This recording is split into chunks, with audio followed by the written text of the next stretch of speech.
What's up, guys? Hey, I'm Dustin Ibarra. And I'm Greg Baldwin. And we're podcasting. Yeah! Yeah, man. Welcome to Good Things Are Happening. Man, it's good to be here. Good things are happening, dude. It's awesome, dude. It's awesome, exciting. Man. This is awesome because, like, we're doing this podcast and, like, good things are happening. And then it's like, I feel like we manifested this kind of. Hello, everybody. I'm Dustin Ibarra. And I'm Bob Jones. This is Bob Jones. Yeah, we got rid of Greg Baldwin. He was bringing me down. He was a brick and I was drowning softly or slowly, whatever that Ben Folds 5 is. Craig, he just wasn't funny. Yeah. I mean, it was tough. It was tough. We had to replace him, so I'm his new replacement. Yeah, just kidding. Greg's here. See, we opened up a bit at the beginning. What's up, Greg? Not much, man. The let's see, what's my check-in? I think Yuckaholics. Yeah, we did Yuckaholics. That was cool. So Yuckaholics is a big show. We did two shows, a daytime and a nighttime show. Mm-hmm. The nighttime show had over 1,000 people. Yeah, and it's basically a show for like alcoholics that are in recovery, and it benefits sober living houses, and you have a bunch of people in there that are some of them are brand new, some of them have been in recovery for like 20 plus years or whatever. But it was a really fun crowd. It was. Yeah, it was. I had a blast. I wish I would have sold T-shirts or something. That was that part of me that's like, how am I gonna make money off these alcoholics? You can't. I wanted to, bro. I was like, come on. Bumper stickers, breathalyzers. Oh, breathalyzers would have sold big. Drug test kits. Fentanyl tests. Fentanyl testing kits. I could have sold them. I could have put my Instagram on there and stuff. Yeah. But it was a really good time. I liked it. You had a great set, both shows. You did too. Thanks. Yeah. You know what? It was a fun time. And I liked doing that show because I felt like I was doing something good. It was fun. I had a blast. Yeah. Something about like doing service where you're also like doing something you like is like, all right, win-win, baby. Yeah. A lot of people like texted me and have been commenting at me, recovery meetings and stuff like that about it, saying how great it was. And it's just a great experience. Whenever you're using your gifts to make the world a better place. You know what I mean? Yeah. And it's like in that gig, we don't get paid. You didn't get paid? Oh, you got paid? Uh-oh. No, I didn't get paid. I know you didn't. It was such a positive thing. It's like why we do this podcast to try to be of service to the world, Yes, and we plugged the podcast at the show, too. So hopefully some of those people... You know what? I did have one... I was in a meeting the other day, and this lady came out. She's like, I got a bone to pick with you. I'm like, what? She's like, Yuckaholics sucked. Yeah. And I'm like, well, okay. I think she was very new. And she was like... She's missing all of her teeth and everything. It's one of those, like, I was like, well, don't hold on to the resentment. You might want to write it down on paper. Yeah. But that was the only bad feedback I got. Yeah, I'd say probably 95% of the people there probably had a blast. And the lineup was all pros, it was incredible. It was wild when I was looking at all those people. I was like, what if everyone was drunk right now? Could you imagine just all those alcoholics? Just like, it would be chaos, bro. What if everybody was drunk? Yeah. And I was the only person with an 8-ball of Coke in my pocket. That's the new Squid Games. That is, I like that. That snort games or something. Yeah. I'd have like 1,000 people follow me around the whole night. Just be running Hey Greg. You're so funny. Come here, Greg. I go in the bathroom. There'd be like 50 people all trying to squeeze into the bathroom. Yeah. Yeah. Anyway, that was a fun time. That was good. Though. That was good. And, I felt good about it. And it's. Are you about to cry? I am. No, you are. You had that little voice that cracked. The little crack. I felt really good about it. No, it was just awesome. It was a great experience, man. So what about you? What's going on with you? Yuckaholics. It was a good time. Yeah. I was there too. It was fun. We got pizza in between. That was good. Yep. And I went hard between shows. I didn't eat. I was like intermittent fasting, so I was like, I'm going hard on this pizza. There's something about free food that makes it better. Yeah. You know? I just heard somebody say a joke that that they were they had a eating disorder, Yeah. and they said, well, in the United States we call it intermittent fasting. Oh yeah, Allie. Who did? Allie. Allie Weinhold. Weinhold. Oh, we gotta have her on. We do gotta have her on. She's super funny. I went and saw her perform last night at the Laugh Factory. She's a good friend of mine. Yeah. She's really funny. No. Yeah, that is Allie Weinhold. Yeah. That is Allie Weinhold. Plug for Allie. She's best. We're gonna have Allie on. Yeah. So that was good, man. Our guest today. I'm excited. Yeah, he's amazing. He was actually in the audience at Yuckaholics. Ooh. He's a writer and an actor with some pretty substantial credits. He was a writer on the Late Late Show with Craig Ferguson. Also a writer on Brand X with Russel Brand. Ooh. And he was the voice of Starkard on How to Train Your Dragons 1 and 2, which I loved those movies. Today's guest is the amazingly funny and incredible Philip McGrade. Thank you. Yeah, what's up, Philip? What up, dude? I saw you both doing the stand-up and you were both fantastic. You really, you just really set a lovely tone, and I thought that everyone was great, but just you two really stood out because you set the tone and you killed it at the end. I was at the night one. Yeah, but I thought you were the night one. I was at the night one. Yeah. So if you were on if you were on a stranded island, and you only got to bring one comedian with you, would it be Dustin or me? Don't do this I'm to just me. joking, dude. I know it would be him. My dad would always say to me, "Who do you like better, me or your mammy?" And I was a kid, and I was like, I'm thinking, what the fuck am I supposed to do now? That is so messed up. Yeah. My dad was always doing fucked up shit like that. There's one thing in this world I know, and that's Dustin's funnier than I am. He's one of the funniest. But We're different. We're different. Everyone's funny in their own way, though. Yeah.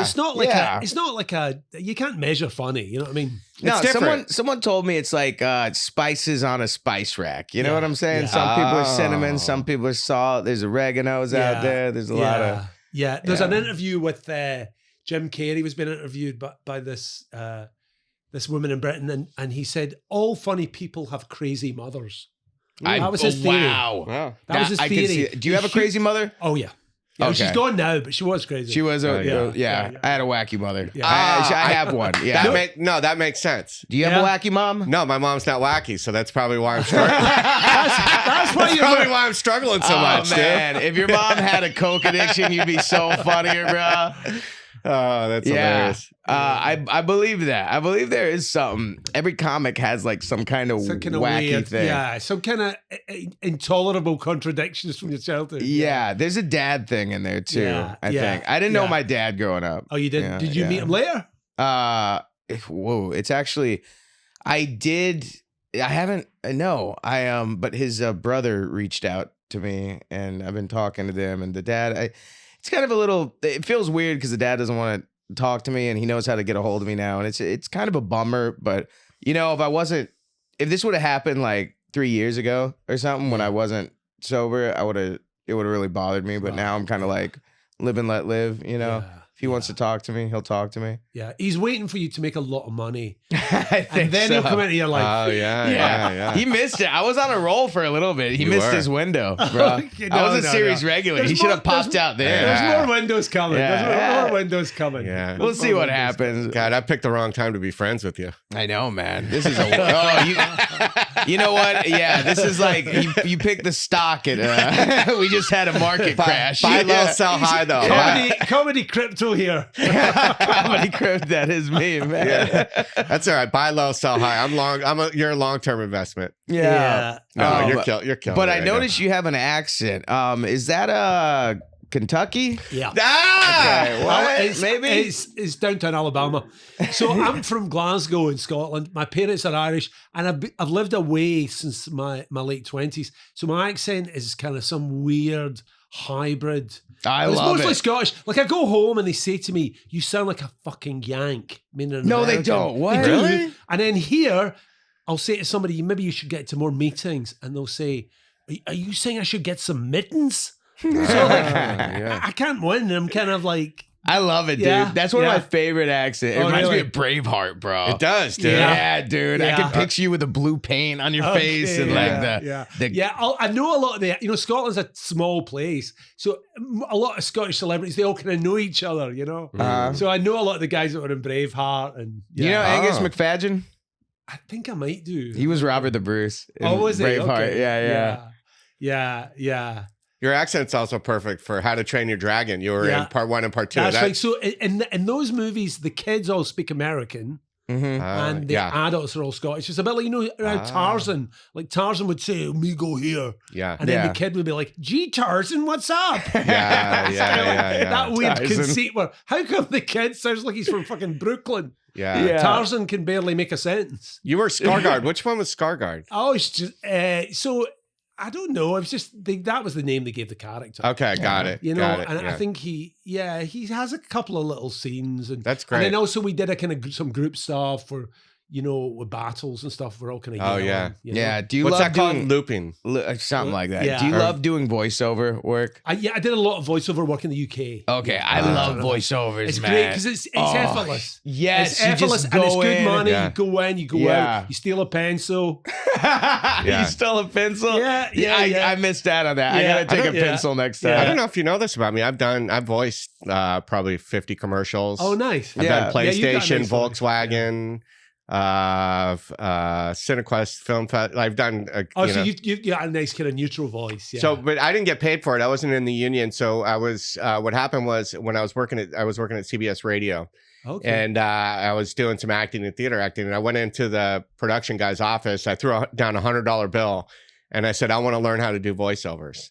Okay. And so he's like, "Great." And so whenever he needed a voice for a commercial, he would just call me in and have me voice these commercials and say, he'd say it like this. So you bribed like your that. way. You put $100 down. Yeah, they always say, "Put a smile on your voice." Yeah. Okay. But he was amazing, incredible editor. He'd say it like this. Now say it like that. Now say it like this. And then he would just cut it all together, and I'd be like, "Holy smokes!" Okay, like, give me a hymns commercial right now. I'm the guy behind. We're the guys behind the glass. Okay, hymns. If you have erectile dysfunction, listen to this message carefully. Hymns can get you perky and up for any occasion. Okay. Even if you're not attracted to the woman. Okay, we're gonna cut you off there. How about a little sad? Like you're sad that your dick doesn't work. Are you having erectile dysfunction? You know what? Me too. It's rough. It's so rough. Listen, I got a solution. I found hymns, and hymns. Oh my God. It's like it was so depressing. And then all of a sudden it was the best thing in the world because I could last for like 15 hours. It was incredible. Hymns, hymns.com. I'm telling you, go there. Are we trying to get sponsorship from him? Yeah, we're going to keep that one. Let's move on to Mountain Dew. No. Are you recovering from drug addiction and you want to get high, but you can't use mind-altering substances? Try drinking 5 Mountain Dews in a row. You will be wired out of your brain. Do they have Mountain Dews in Scotland? They do. They have their own soft drink called Iron Brew. It's an orange-coloured kind of version of Mountain Dew. I love that. I love going to different countries and trying their sugary like craft they have foods. a horrible diet. They have deep-fried Mars bars. Oh my God. How have I not been there? This sounds awesome. Deep-fried Mars bars? Deep-fried Mars bars, deep-fried pizza. It's the heart attack capital of the world. No, it isn't. Really? It is, really. Oh, man. Yeah. You've got a great voice for, I could see you doing like animated kid stuff. You've got a quite distinctive voice. I've done a couple of animated kids. It's kind of a little bit gravelly, but distinctive too. I put a voiceover down this morning, man. Yeah? Did you? Yeah. For what? Hymns. No, I'm just kidding. But it was some like animated show. Yeah. Really? Now, I think that I would be all right in Scotland. Like I'd be able to, I could wear a kilt. Yeah. I feel like a kilt guy, man. Yeah. I get steamy down there. I feel like a little kilt, some wind coming through. Yeah. I don't know how kilts haven't caught on here in America. You'd be a good Viking. I'd be a decent Viking. Yeah. I'd be the Viking that was on shrooms all day. Yeah. It's like, whoa, we got to go raid this village. They just did a bro. live action How to Train Your Dragon with Gerard Butler.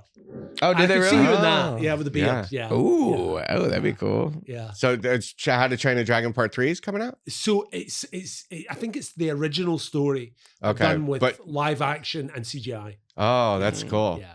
fact, Gerard Butler, he sent me some pictures from it. It's like, Wow. oh my God, it looks awesome. That's pretty cool. Yeah, he was great voice, and he played the father. And That's right. yeah, he played the father. Yeah. And then in 300, he was amazing. Yeah. Great is Sparta. movie. Yeah. This is Sparta. Oh my God. How many Yeah. kids did that in their bedroom? I remember just standing there, just, this is Sparta, knocking over a mannequin, you know? Yeah. Yeah. You started, now you started writing for Craig, Late Late Show with Craig Ferguson. Yeah. Like, how did that come about? So I met Craig in an anonymous context. Okay. And I think I was about 10 years into it, and he was just new, and we were friends. And then he was doing stand-up, and I was doing some stand-up. And then I'm trying to remember what happened. Yeah, I think we wrote a movie together for this singer called Charlotte Church. It was called I'll Be There. And it was a romantic comedy. So we did that together, and then we just became friends. And then he got the late show, and he called me up and he said, I think our third kid had just come along, and he said, do you want to come out to America? And I was like, Oh, that's great. let me think about it. Yes. I said to my wife, are you okay if I leave you with these 3 kids for a few months? Yeah. And I mean, fair play to her. She said, sure. That's what brought you here? Yeah. I came out here for that. And so they paid me to move, and they got me the work permit and all that stuff. And I'm sitting in this room, and a lot of the cultural references, I think Barry Bonds is a type of glue. I don't know what fucking Barry Bonds is. There's going about Barry Bonds. Barry Bonds. It's a denture glue. Yeah. Barry Bonds. Yeah. I think Patton Oswalt's a double act.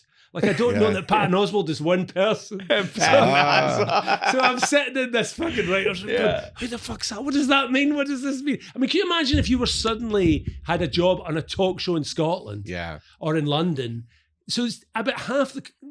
probably 3/4 of the movie references I knew. Yeah. Some of it I really had to kind of try and catch up. And I thought, I don't know if I can be funny in America. I don't know if I can do this gig. And you basically, you sit around a table and you write the monologue together for 3 or 4 hours in the morning. Yeah. You know? Okay. And then you write some skits in the afternoon, and so it kind of worked. And and also if you wrote a skit and you wrote yourself in it, you could be on TV, and that was extra money, you know. That's great. Craig said to me, we're going to put you in one of the skits, and I said to him, look, I got to find a house for my family. I can't be thinking about that.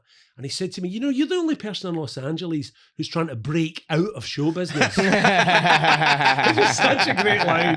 And then once I realized it was like I can't remember what it was. It was like maybe $200 or $300 every time you appeared. Yeah. And if you repeated it, you got something again. I was like, okay, I'm in everything now. You know? Dude, I'd be like good. writing. They'd be like, Craig, you're writing yourself in again? Yeah. No, definitely. I'd be like on every sketch. It's fun, and you're doing it in front of a live audience as well. So you get that. Because I'd stopped doing stand-up for a while, and you get that rush of, you can feel the laugh build. Yeah. And then you have that sort of timing thing where you know to let the laugh play out before you kind of go in again. Oh, yeah. You know?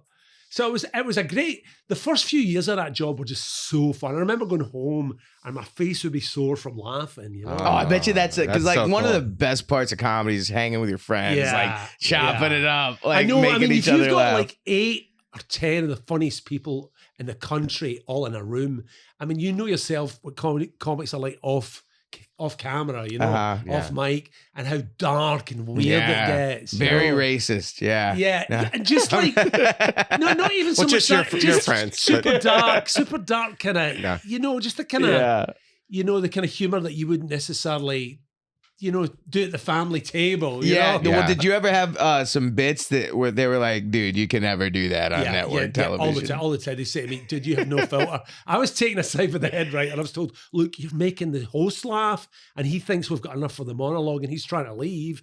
And we can't use any of this because it's too twisted. That's awesome. I'm sorry. I'll try and be funny in a mainstream way. You know? Yeah. But it was a fun gig, and you get to meet like a lot of famous people. And being like, I was in a skit with Ben Kingsley, and it's just that's cool. Sort of weird. Like, how did that happen? Yeah. That I go from the projects in Glasgow to sitting with Ben Kingsley doing a sketch. It's just a Bro, weird, it's amazing. That's yeah. what I love about show business, dude. Is it's still one of those things where you just a week from now you could be on a movie set, you know, with the most famous people in the world. It's just such a lottery ticket. I love it. Yeah. It's a thrill, dude. It's almost like I get adrenaline from it, dude. Sure. Like it's like gambling. And I think like I was listening to you guys, some of your other podcasts, and people talking about you got to enjoy the climb because you don't know what the summit's going to be. So you've really got to remember to enjoy whatever it is you're doing rather than always thinking about, oh, am I going to make it? Yeah. When I look back on like when I was doing a stand-up, you know, I got so fucking intense and fraught and needy and tried to force it sometimes. Mm-hmm. And I think, why the fuck did I not just lighten up and enjoy do you know what I mean? Yeah, I get told that a lot. You just got to enjoy it. Enjoy life because this is it. You know what I'm saying? Like someone... You're already doing it. This is the journey is the destination or some shit I read on a Snapple lid, you know? Exactly. But it's true, man. Yeah. And I suffer from it too. You got it good. Yeah. You always are thinking the next thing, but that you always, it probably pushes you to keep climbing, right? But like over the past, really since the sobriety thing is when I really was like, dude, I want to enjoy life, man. Yeah. It's like, that's when I asked my, I got engaged, I started I want to live this, I want to live my life, like I love stand-up and stand-up's part of my life too, but I also have other facets of my life. Yeah, you don't want to be all king of comedy. Do you know what I mean? No, I don't want to be that guy. Where you're kidnapping people and all that. Yeah, bro. Greg, that's how Greg rehearses in his room. he's pumpkin. Hey, how's it going? Yeah, hey, how we doing tonight? Mom, shut up! I'm doing my thing. Hey, folks, how we doing tonight? We got a special guest on. Mom, come on! I learned to be a great stand-up through practicing in the mirror. Yeah. Anybody here from another part of this bedroom? Yeah. Did the mirror ever get up and leave? It did. I'm walking people doing stand-up. Did your reflection ever be like, oh, I gotta go? Yeah, I'm doing comedy and my reflection isn't laughing at all. Throwing tomatoes at me. Yeah. I would do that. I did that a lot in the beginning. I had a hairbrush, a comb, and hey, what's up, guy? Hey, hey, what's up, guy? But it's it's hard to practice that way. Maybe just saying your lines out loud. But the real craft of stand up is interacting with the people. Yeah, or connecting. You know? Yeah. Well, you can practice so much, but then you have to have an audience to see what works. Yeah. That was like I tried doing a Zoom show. During the pandemic. Did you ever do a Zoom show, bro? No, I don't think I've done a Zoom show. Oh, so there's no audience? No, they're all the boxes squares on the screen. But nobody's laughing. Yeah. People are looking at their phones and you're like, I'm dying up here. This is horrible. It's a weird feeling. Right. I did a Zoom show with Margaret Cho. Oh, right. And she nobody's laughing at Margaret Cho. I'm like, never again. Right. Never again. Never doing that again. Yeah, well, you can do it. Just don't put it, I'll do them I'll be walking, doing errands. I'll be at the grocery store oh, yeah. And then, my fiance. Oh, hey, can I get this? Yeah. But that's different. I'm talking a comedy show. Right. Billed as a comedy show. Yeah. And you're getting up trying to do stand up. To see it? I think so. Yeah, people paid. Yeah. Mm-hmm. I think so. But, I did it once. I'm like, that never again. Hollywood never Squares. again. Yeah, never again. Yeah. And then people aren't laughing, and it's hard for people to pay attention on Zoom. In doing public speaking and the recovery stuff that we do. Yeah. I don't like speaking on Zoom either. I do it, but I haven't heard you speak either, about sobriety. I'd love to sometime. Sure. Greg's pumped you up. I spoke at this place, Dickens, over on in the Valley. It's a Friday night. It's a huge meeting. Yeah. Mm-hmm. And I was so cranky that day. I was like, man, I do not fucking want to do this. I'm tired. I want to be at home watching Netflix, tucked up in my bed. Yeah. Why am I even here? And the more reluctant you are, the funnier you are. Yeah. There's an inverse relationship between, because you really don't care at that point. So you're just kind of like, it just comes out. Yeah. You know how when you try and make it funny, it's not funny. Yes. And then when you just detach and just let the funny I don't know. It's a weird. It is weird like that. It's a weird. Yeah. I still try to figure that out, man. No. You know, I'll have yeah, some where I'm like, yeah. wow, I didn't care on that I mean, one. if you, the freer you can be, the less, the less you've got a kind of outcome in mind. I think the better. Yeah, but then it's you can't force that. You know. I remember I was doing a show at the Comedy Store, and something happened that really pissed me off. Yeah. I was livid, and somebody grabbed me and stopped me and said, because I was going to go talk to the person I was living with, and they said, "Don't do that. Right. Don't do that. You're going to ruin your relationship. Just take that on the stage." Oh, and I went in, and I did not give a shit about anything. I just and went. You're never funnier. That was the funniest set of ever, because I did not care whatsoever. And I started ripping on people and like, it was the greatest. Oh, okay. I think we unlocked something here. So before you go up, I just gotta like cut you down. Hey, Greg, you're a piece of shit, man. Hey, Greg, by the way, I fucked your girlfriend. You're like, what? Get up there, Greg Baldwin. Hey guys, I'm Cecily, the producer of Good Things Are Happening. We got a sponsor. It's Surfshark. Surfshark is a VPN or virtual private network, a tool that hides your online activities from third parties snooping around and collecting data, like the sneaky bastards that they are. When I travel, I set my location to home so that I can log in securely and work on behalf of my clients. I'm also learning Italian, and when I want to really get immersed, I can watch the news in Italian by setting my location to Rome or Milan. Protect your online privacy. Become invisible online with Surfshark VPN. And with our link, you save 83%. On the Surfshark One VPN Plus, you also get 3 months extra. That's $2.69 a month. Get Surfshark. Click the link in the description or on our website, goodthingspod.com, and surf safely with Surfshark.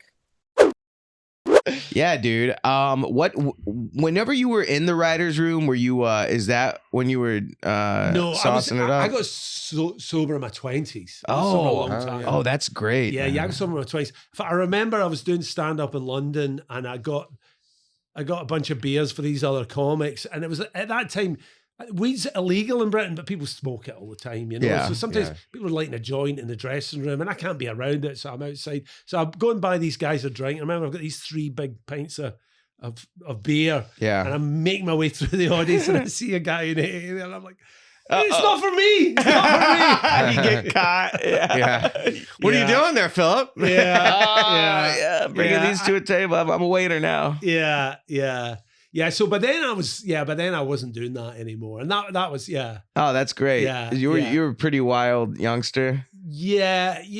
I was kicked out of law school. Oh, okay. For stealing cars. Stealing cars? Yeah. Wow, man. Yeah. And allegedly setting fire to a building. Allegedly. Interesting. Yeah. There was some talk of arson, but I think it was exaggerated. Oh, okay. So stealing cars, you probably couldn't do that over here because everything's on the other side, right? Yeah, exactly. Have either of you two ever had trouble with the law enforcement? I never did. No. I did. A couple times. Yeah. I was arrested for drug paraphernalia. Oh, okay. And I was on LSD. Right. And they found the drug paraphernalia, and I was on acid, and I went to jail, and and they handcuffed me on the bench, next to some crazy guy they caught with a gun or whatever, and he was just crazy. And then you're tripping this whole time. I'm on acid. Oh my God. I'm on LSD. You thinking, is this really happening, or am I imagining it? No, it's just it was a bad trip, man. It was crazy. I'm on acid. It's sitting handcuffed to the bench. That's got to be the scariest thing. You get pulled over by Donkey Kong. No, that wasn't the scariest thing. The scariest thing was when my mom showed up. They told my mom that I was smoking crack because it was a weed pipe, right? And then, but there was a razor blade and stuff. But I also had a bag of cocaine down my pants. They never found, right? What? And my mom was just livid, and she was chasing me in the parking lot at the police station, and she was livid, but she never told my dad. Wow. Oh man, never told my dad. She was enabling you. Yeah, she was enabling me, and then the next day I snorted coke and I went to school. Oh, wow. That was it. How old were you at that point? I was probably 16, wow. 17, something like that. I was definitely maybe 15, 16, something like that. Yeah. And then the other time I got arrested for a DUI. Right. But I tested .06 on the first try, .0 on the second, so they dropped the charges. Okay. And then the third time is when what started my sobriety was I got arrested for possession of crystal meth. Oh, wow. And then I was a tweaker. And then they gave me the option to rehab or jail, and I chose rehab, and I've been clean ever since. So that actually getting arrested saved my life. Yeah. Why do tweakers do it doggy style? Why? So they can both look out for the cops at the same time. Ah, nice. Nice. I like that. A tweaker told me that. That's a great visual magic, too. yeah. I picture one of them with a car radio. With the Venetian blinds open. Humping away. Yeah.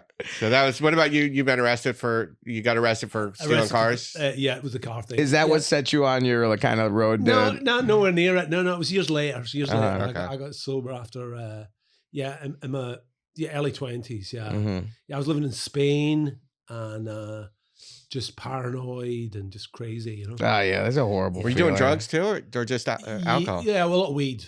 Okay, so weed and alcohol. Yeah, weed and alcohol. Towards the end, it's like That's not old even. school, dude. Yeah. But I just not look. I remember my boss called me in. I was supposed to be teaching English in this private school, and he was from New Zealand. He said to me, "Do you have a bath where you live?" I said, "Oh, yeah." And he said, "Do you have a washing machine?" I said, "Yeah, I've got everything." He said to me, "Well, why don't you use them?" Ooh, I would burn. put my clothes away, and I would think the fairies would come and wash them for me. You know, if you leave something a while, does it not dry out? You know. Yeah. God, I look back on that, you just think, "Ow," you know. It is crazy to look back on, but things. Yeah. But I mean, you without a doubt turned your life around. Yeah. Very with successful. a lot of help. With a lot of help. Yeah. With a lot of help. You know. I mean, I look back, just a lot of help. And then in Scotland back then, there was no rehab. So it was just like they'd give you half a cup of tea. And Mm-hmm. like I heard Greg talking about doing stuff in prisons. I remember speaking in this prison in Glasgow, where I'm from. And it was all the guys who are on remand, so they've not been charged yet, you know. Mm-hmm. And you're basically telling your story to these guys. And some of them are there just to get out of their cell or because you leave cigarettes for them or whatever. Mm-hmm. And one guy goes, "Oh, do you remember me? Do you remember me, Phil?" He says, "You 12-stepped me. You know, you helped me in the beginning. I'm really grateful." And I'm like, "Well, what are you doing here?" He goes, "Armed robbery." He says, "Armed robbery." He says, "But I never took a drink." I'm thinking, dude, you fucking missed the point a little bit here. Yeah. Yeah. Wow. But I know you do the prison thing, yeah. I did a jail panel one time, and so it was at Men's Central Jail, which is like general population, so a lot of gangs. Yeah. And so we did it in the mess hall, you know, like with the silver tables, you know, like aluminum silver tables with little silver chairs all around it. Yeah. And I sat in the middle table. And then all the people were, it was like a panel in the round, right? You know? But all the different races were separate. So of course, because that's the California prison thing. But because it was gangs and stuff. So there was the white people and black people and the Hispanic. Right. We're all separate. Yeah. And it was like all gangs, right? So I'm telling my story, and like I'm usually a pretty good speaker. I usually get some reactions and laughter and stuff like that. I wasn't getting anything. And I'm like, oh my God, I'm like dying, right? Nobody wants to hear anything like I'm saying, right? And so I do my share. Right. And then after the meeting, the hardest looking dude, I'll never forget, he had LA tatted on his forehead. Wow. It said LA on his forehead. And he came up to me and he started crying. And he's like, he said, he goes, you know, I can't stop using meth. Wow. And he just started crying, and it was and I was like, wow, this and is... you thought no one was getting anything out of it? Yeah, that's amazing. So you never know, man. Yeah, you never know who you're affecting. I've got a story. I was taking speakers into this women's prison in Scotland. There's only one in the whole country. And I would get a woman to come in and speak about the same age as them who could reach them, and the woman didn't show up. So it's me, I'm in my mid-20s, and these women are kind of 18, 19, early 20s. Every now and then you get an older lady who's done some fraud and looks like a grandmother, and you're thinking, what's she doing there? And so I'm sitting there and I'm telling my story, and this woman suddenly does the Sharon Stone thing. What? Like that. And I'm like, what the fuck am I supposed to do now? Oh, wow. So I'm just keeping going. It was the most sexually aggressive thing I've ever seen. So I'm just going, and then I had a blackout. And I'm telling my story, looking at the ceiling, determined not to be thrown off by her flashing her beaver at me. Oh, man. Was she hot? I don't think particularly. Sort of, I'd be like... neutral. Yeah. No, because I Wow. could feel it. It was to throw me off. You know? She It was was trying totally to get to you. throw me off. So I'm like telling my story, looking at the ceiling. They wear skirts over there in prison? They do, but I think she maybe had forgotten her underwear that day. I don't know. I'm sure she Yeah. forgot her underwear. Yeah. Man, I had a similar story happen. I need to speak at some of these prisons. You should get clear, dude. You'd be great. 'Cause You're a great speaker. So Now they would love you. No, I did a panel at I had a very similar experience. Yeah. I did a panel at the women's jail, Right. and one of the women farted. And I swear to God, it was the smelliest fart I've ever smelled. And all the women are like, "Oh God, what the hell?" And I swear to God, I think there's a pregnant woman. I think it was the pregnant woman, and like everyone's pointing at her, and they're like, the baby that farted. Maybe the baby farted. Oh man, dude, it was the worst smelling fart I've ever smelled. And I was like, now that I think about it, I should have like got up and laughed, but I just roughed it, man. I was like, okay. You know? I had no idea women farts could smell that bad. I would have loved if one of those riots started. Red lights and sirens went off. It goes on lockdown. Everybody back to their cells. Wow, a woman Gas mask, tear gas. Yeah. A woman prison fart has got to have a particular smell. Yeah. It's like Yeah. It was ugh, bad. Cabbage and big beans. Yeah, it was bad. No Oh, freedom. no. Can you imagine being pregnant in prison? Can you imagine? That's bleak. Yeah. That's sad. Yeah. Right there. Yeah. I did another experience, really cool jail experience. So Josh Brolin Right. wanted to go to the jails, right? So yeah. I Nice. set up a tour with him, and we were going to go do motivational speaking at one of the jails. But he shows up, and I was good friends with the head sheriff of LA County Jails. Right. And so she comes out, and like she's like really powerful woman. So wherever she is, there's like, 6 or 7 deputies all surrounding her. And she comes out, and he's like, well, and she's like, hey, do you want to go see the jail? Yeah. We'll give you a tour. Yeah. And so we went, and he took us like into the gang units. He took us into the gay tank. All the Can you back up there? A gay tank. Yeah, so they put they Like a drunk tank for gays. yeah, it's like it's all they put the gays together. The gay tank. Gay people together. Yeah, like he was just gonna gloss over that. The gay You can't tank. just drop gay tank and move Bro, forward. yeah. Wow, gay tank. That sounds like a great. That sounds like a great gay bar. Actually, the gay tank. That is a good name. The for gay a bar. tank. Or I just picture I picture one of those World War II tanks, but like really For the gay flashy. people, yeah. That's the gay tank. But a lot of people were recognizing Josh, and it was, Hang on, back to the gay tank. Yeah. 1 second. It's like a drunk tank. Hey, you're gay. Go sleep it off. I woke up in the gay tank. I don't know if I'm gay or they were overcrowded or what happened. Yeah, what if you want to be in the gay tank, And then you just kind of like, I'm going to act gay so I don't have to be in the regular don't make me population. go to the gay tank again. Just go to the gay tank. yeah, you're committing crimes on purpose. Okay, here we are. God, looks like I got to go to the gay tank again. I've got a story. There was a gay bar where I grew up in Glasgow called Vintners, and it was a famous gay bar. And one of my buddies said to me when I was a teenager, he said, "Yeah, you don't want to get into a fight in that gay bar, Vintners." I said, "Well, why not?" And he said, "Are you kidding me? They've got the strength of a man and the viciousness of a woman." I like how he describes it like one of the a Greek monster. Dude, you just Like an described urban That's just legend. the most Scottish thing I've ever heard because it's misogynistic and homophobic. You just described my ex-girlfriend, dude. He's got the smarts of a man. So go ahead with your story about the gay Yeah. tank. So you're with the head sheriff, yeah? Yeah, we're the head sheriff And and Josh Josh Brolin. Brolin, and we're going through all the places. Thanos. And man. it was just, and then after we went back and we just talked with me, Josh, and Joey talked for like an hour in the parking lot. And then Josh sent me a message the next day, and he said that was the greatest day of my sobriety. Oh, that's really lovely. cool. That's beautiful. Whoa! Who's that? Who's that? That's our Good Things Are Happening pod Producer Cecily Korst. Oh my God, what are Yeah. you doing here? Wow, that's an awesome shirt. Where'd you get that? It says Good Things Are Happening. That's the name of our podcast. Got it from the website. What? Yeah. There's merch on our website? Everybody has merch, dude. We can't get away with not having merch. There's a way that people can support the Good Things Are Happening podcast by buying merch? That's crazy. What? It's cool merch, too. Good merch. It's good merch. Check it out. Good Things Are Happening pod.com. Is that the website? That is good thing. Oh, yes. Right. Oh, I did. love when you do that. Yeah, check it out, guys. We got a bunch of things on there. We got shirts, hoodies. Do we have socks? We don't have We socks. should get socks. We should get Socks are coming. Socks are coming. But yeah, if you want to support the podcast, go to goodthingsareHappeningPod.com. Check out the merch section. We got a ton of things on there. And have fun. Spread the word. Spread the podcast. Good things are happening. Good things are happening. Good things are happening. Well, this Anyway. is called Good Things Are Happening. Yes. We were gonna, some viewers wrote in to see what, some good things. I asked people, I was like, hey, what are some good things that are happening in your life?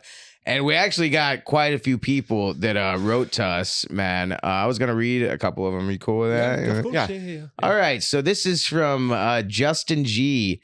This is a good thing. He said, tonight I took down a pastor burrito and asada taco, barbacoa taco, and some chips and salsa.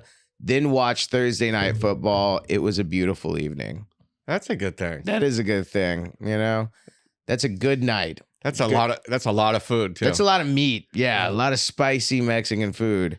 Good things are happening for him, not his toilet. Whoa. Okay. Real quickly before we get to the next, I have something related to that. I am in a football pool. Oh Right. God, I've heard nothing, but No. get ready. Oh, really? You know, I'm in a football pool, and it started with 13,777 people. I was And one it of was- those people. Yeah, you were one of those people, and it's $20 an entry, so it's like 20, minus the fees or whatever. It's like 24 grand first place. I am down to the final 9. And is it winner Winner takes take all, all? winner take all. Okay. But if you get down to the final 2 or 3 or whatever, you can make a deal. Like, oh, let's play for 10,000 each, and then we'll play for the rest, Right, or whatever. So I'm down to the final 9, but I had Kansas City the other day. This was crazy. Yeah. Was even okay. So he calls me up. Yeah. We're talking. The Chiefs are about to lose, right? It's Right. one of those. All the other team has to do is score a field goal, and it's Yeah. over. Yeah. And I'm trying to. I'm like, it's okay, man. Life's gonna go on. Things are gonna. You'll get over this. Yeah. Maybe it wasn't meant to be. At the last second, the Chiefs blocked the field goal, Yeah. dude. We're on the Yeah. phone with each other. I felt like I was winning too. Like, you ever been that excited? We're like, Yeah, I'm like, yeah, oh my yeah. God. It was nuts. This is crazy. Yeah. So ever since then, I was like, Greg might be destined to win this, dude. Dude, it was Wow. final Yeah. 9. When will you know? When will you know? Well, I got to keep winning every week. Did anyone So- get eliminated this week? No, all Okay. 9 people are still But in. is there like a date by which you'll definitively know? Super Bowl. Oh, by So Super Bowl. it yeah. goes until there's one left. Right. But so it was over. I was putting on my pants and shoes. I was going to go for a walk. I was depressed. I'm like, there goes, final 9, 24 grand. It's over. yeah. And then I'm looking out of the corner of my eye at the kick just to watch it, and I'm like, and then they blocked it. It was As if insane, looking bro. away is going to change the outcome. Yeah. It was a chip Yeah. shot too. It was insane, dude. Yeah. It's like, it was one of those you're moments. probably a soccer guy being from Yeah. Europe, but, it's Yeah, like having yeah. a free kick at the end with no goalie. Right. That's how, It's that easy. it's Yeah. that Yeah. easy. And then they blocked it. And so I'm still Yeah. alive. So it's down to the final 9. So I will report back on the outcome Oh, I in can't the future wait. weeks. Yeah. Yeah. So what else you got? Okay, this is from Parker B. I'm 3 months sober. Good things every day. Ooh. Thanks for the nice. inspiration. Oh, That's beautiful. great. Nice. That's 90 great. days right there. That's- You know man. how insane that is to get 90 days when It's you're new, insane, dude. right? Yeah. Yeah, I think it's way harder in the beginning than later Yeah. on. Yeah. Yeah. Oh, yeah. That, Getting on the horse, not staying on the horse. bro, yeah. A lot That, of- I could not. I was in and out, in and out, in Yeah. and out. I could not get it to stick. A lot man. of old timers that they might not relapse, but they'll they kill themselves, or suicide, or whatever. You get to a point where it's like, I can't drink or use drugs, but We're against that too, aren't we? We're against the suicide. yeah. Yeah, that's not a great solution. Terrible Yeah. solution. Yeah. Okay, so good job, Parker. This is from our friend Steve McGrew, comedian. I met a new chick. She's hot and Wow. not crazy. Usually, if you find a hot one, then they're more crazy than their hotness. So yeah, This message. Hold on. How long has he known her? Yeah. I don't know. He said he just met a new chick. If things don't work out with her, do you mind if I give it a shot? Oh yeah, Greg. Yeah, he could have an extra $30,000 on him. You know, that's good. Good for Steve. Billy Marine Park says, I had a sausage stuck in my throat for 35 minutes. It was the best 35 minutes of my life. You didn't tell me you went and visited Billy. Was that in the gay tank? That was in the gay tank. Live from the gay tank. See, that would be a good podcast. Why didn't we do that? Live from the gay tank? Live from the gay tank. Yeah. And this last one, Michael G says, I might be getting full custody for my son. Oh, So there you go. That's awesome. Yeah, Nice. good things are happening all around. So- if you have any good things, send them to us, Yeah. guys. So It's if you like- guys had to, who would your dream sponsor be? I heard you saying you were looking for sponsorship. What would your dream sponsors be, do you think? Oh, If I would if you could find say anyone. Coca-Cola. Oh, really? Yeah. Yes, but I thought you were talking. alcohol. That's why I switched it. Okay. Well, I think that's what he meant. No, I didn't. I meant money sponsor. Oh, yeah. you did mean it. I thought Okay. you were talking about Yeah. recovery sponsors. Yeah. Oh, I've Yeah. tried to mix it up, but I don't know. What's your dream I don't know. sponsor? Disney. There's Disney no would way be we're good. getting Disney. We talk about gay No. tanks too much. Yeah. There's no way Yeah. we're getting I'm Disney. trying to think somebody who has money, but at the same time is sympathetic to recovery. Yeah. Oh, I got a good one. What? Yeah. RFK Jr. No. I know him. Do you? yeah. How about American Airlines?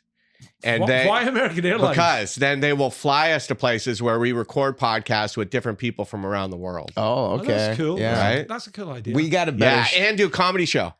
We Oh, do a yeah. comedy show Yeah. and then we do interviews with people. I think we got a better spot. We got a better shot at Spirit Airlines. No, yeah. Look at yeah, our yeah. colors. That's it's the true. same as Spirit That is Airlines, true. man. That is true. Spirit Airlines, if you're listening, we want those big comfy seats. Aim Yeah, high. yeah. Aim high. Spirit Airlines. Yeah.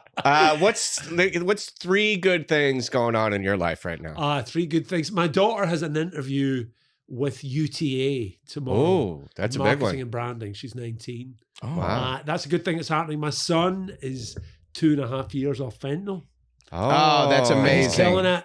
He's killing it. Do you I- know Gabe? So I heard him speak at a recovery meeting recently. Yeah, he's funny and I as went hell. up and thanked him after, and I said, "Oh, you're following in your dad's footsteps," because with 2 years, and he Yeah. just killed it. Oh, he's so funny. And He's I'm a like, funny kid, yeah. you're taking after your dad because you're hilarious and powerful and inspirational, all wrapped Thank into you, one. Thank you. That's So that's a great. good thing. That's a good thing. And trying to think of another good thing that's going on. I mean, a lot of good things. I mean, I feel I've had a very blessed life. you Yeah. know? Yeah. Honestly, when I've got that right perspective, I just think, man, just so many good things have happened. Yeah. The whole trajectory of my life was changed just by like listening to other people about how to kind of, how to have a different life. Yeah. Yeah. I suppose a third thing would be my dogs. Oh, that's a good I've got a one. Husky Shepherd mix and then another one that's a Lab Malinois Chow. It's some kind of crazy combination. No, let me guess. They speak Spanish too. They do. They speak Spanish. Yeah. They're fluent. Actually, the Husky speaks Husky. Husky. See, I speak Husky, but I don't speak Spanish. Yeah. Do you have dogs? No, I don't have any dogs. Yeah.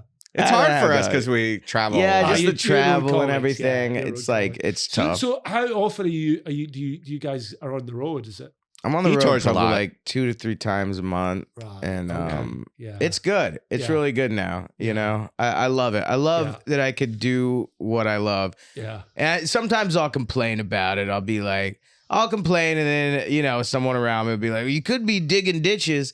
Have you Yeah. noticed that's what I said everyone? that yesterday. That's too. what he said. Everyone goes to digging ditches, and it's Yeah. like, dude, okay, no one digs ditches anymore for a living. They have machines for that dig the ditch. The only people who dig ditches are serial killers, Exactly. and they love their jobs. Yeah. You know. There you go. Yeah. There you go. Yeah. Yeah. But I'm really grateful for Yeah. what I have. Yeah. Just to be able, because I will get into my modes of like today, for example. I was in Vegas last week. I did like 14 shows in 7 days. And Oh wow! Yeah. So I are did you, 2 are you shows at one last venue night. doing that, or are you? Yeah, I jumping was at around? one venue doing that. Right. Yeah. And I was just, I was kind of tired, but Yeah. it's not it. I get to do what I love, and Right. it's amazing, and I'm Yeah. grateful. I'm grateful, and I'm thankful for every time Right. I get to do it. Sure. You know, Yeah. You know, it's funny. Yeah. It's like you see you know, you'd think like people would see where I'm at and be like, oh my God, he's made it. He's killing it. I'm doing shows with some of the biggest comedians. Right. But then I look at Dustin and I'm like, dude, he's a headliner. He's touring. I don't have that. Right. And then Dustin's probably like, yeah, but, you know, my people I came up with are selling out theaters. Yeah. You know, and I don't have that. And they're getting sitcoms. And then you get a sitcom in theaters and you're like, well, I'm not doing stadiums. And I'm not doing arenas. And I'm not, you know. Or there's always something to chase after. It just never ends. It never ends. So I think it's important to learn how to appreciate, you know. I remember like I was playing college baseball my senior year in college. Yeah. I knew it was the end, you know, because I wasn't big enough. I had the skills, but I didn't have the physical talent enough to play pro. Right. And I knew it was the end. Yeah. And every day I went on that field, I walked on and I knew I cherished it so much and I appreciated every last second like it was my last. That's a great metaphor though, isn't it? In a way. You know, so I try to take that. And then the other thing too, I remember there was one time I made the most insane catch I've ever made. Yeah. It was at Rainbow Stadium in Hawaii. We're playing the Rainbows and the ball was hit over. There's a rainbow over the stadium. There's a ball hit over my head and I dove backwards towards the fence and I caught a snow cone. I barely caught it. But then I would always think, you know, I always just go to that play. And then I get stuck in just, you know, about that play and not being able to just put that away and do that every time. You look at the pros, you do it every time and consistently. That's a great play though. Yeah. I've never caught a baseball. It I don't was think awesome. ever. Yeah. It was awesome. No, I've caught other things. What, like what? Chlamydia. I knew there was a clap guy coming. I knew there was a clap guy coming there. Yeah. I was talking to this gay friend of mine and he was going on about, he says, the clap, that's so 70s. No one says that anymore. I love how STDs are unfashionable now, you know? Yeah. This was great. Oh, Thanks. no, I really enjoyed meeting you both and hearing you both work the other night. It was great meeting you, and you've accomplished a ton, and you've got a great life, man. I really think you mentioned going back to stand up. I really think you know. Yeah. Oh, I've got a movie to plug. There's a movie I'm in called Unfriendly Fire, and it's like a weird sort of mockumentary. Nice. About American Civil War, and Eric Roberts is in it, and Beverly D'Angelo. And it was made, this guy shot it in like a one-room apartment in his house. Wow. We went in and it looks amazing for what he spent on it. You know? Wow. Oh, that's great. Yeah. Unfriendly Fire. Unfriendly Fire. With Beverly D'Angelo and Eric Roberts and you in a house. Yeah. I love it. Cool. In one room. One room. And some computer generated imagery. And it's just amazing what the guy put together from like, you know, super micro budget, you know? That's so cool, man. Yeah. That's awesome. Yeah. But thank you so much, guys, both of you for having me on. Yeah. You're fantastic. You're welcome man. anytime. Oh, thank you. Yeah. Join us here in the Gay Tank Monday through Thursday. Look, we got a new podcast coming out called The Gay Tank. Yep. Yeah. First guest. Yeah. All right, cool. All right, guys. All right, again. thanks, man. Thank you. Peace. That was awesome. I'm Dustin Ibarra. I'm Greg Baldwin. Find us on social media and on the web at goodthingspod.com. You can also find us on Instagram and YouTube at Good Things Are Happening Podcast. We're on Patreon. Sign up because we're going to have some cool stuff on there. Like really, really, really cool stuff. So dope we can't even talk about it. Yeah. And remember, when life gets you down, good things are happening. Good things are happening. Help somebody.